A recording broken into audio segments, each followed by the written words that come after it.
Welcome back. There are several new sales tax changes that went into effect this week in Connecticut. So here with what you need to know about is Andrew, who is a managing partner at blumshapiro. Thank you for being with us this morning. Thanks for having me. There's a lot to talk about, and some of this stuff has certainly been confusing to some. Absolutely. So let's start with digital purchases, because that's one of the new taxes on the table here, That's right? So the digital taxes, any downloads of music or movie, are going to now be subject to sales tax at 6.35%. Think about all the subscriptions that you have to Netflix or Spotify. Those things will also be now subject to the sales tax as of October 1st. And that certainly impacts a lot of people. We know a lot of people are streaming content nowadays. Absolutely. It's a new way to watch TV, right?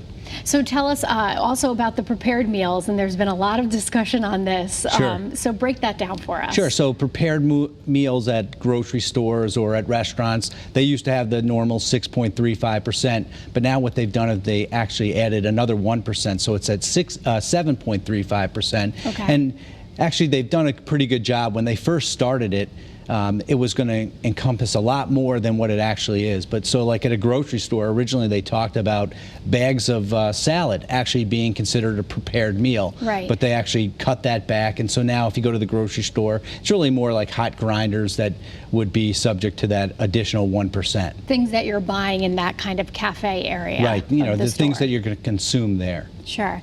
And then also there's a change when it comes to like businesses that are selling remotely, right? Right. So if you have an out of state, so maybe let's say that you have a company in another state like Texas that's selling into Connecticut. Before, the threshold in order to really be considered in the state and collecting sales tax was $250,000 of sales. It's now been brought down to $100,000 of sales. So there's a much lower threshold in order to file sales tax and, well, really collect and remit sales tax in the state. Sure. So, I mean, a lot of us think about the impact this is going to have on consumers, on all of us who are going to be paying this tax, but also, I mean, businesses kind of have a lot to learn about this too. Right, because the businesses now have to be prepared to collect that sales tax, change their software to make sure that they're collecting sales tax from Connecticut residents. Right.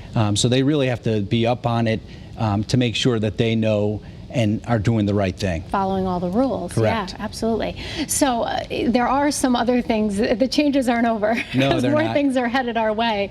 What's happening in the new year? So January 1st, there's going to be sales tax on dry cleaning services as well as interior design services. So if you hire someone to do some interior design work, you might want to have them do it in December instead of January. Okay, good to know. So I'm sure people at home, you know, might have a lot of questions about this, and you're certainly a good resource for answering things like that. What's the best way, if people have questions, can they get in touch with you? Yeah, they can certainly go to our website, blumshapiro.com, and they can give us a, you know, we have a website where they can ask questions, and we'll get back to them and help them. All right, perfect. Thank you so much for being here. Thank we do you. appreciate it.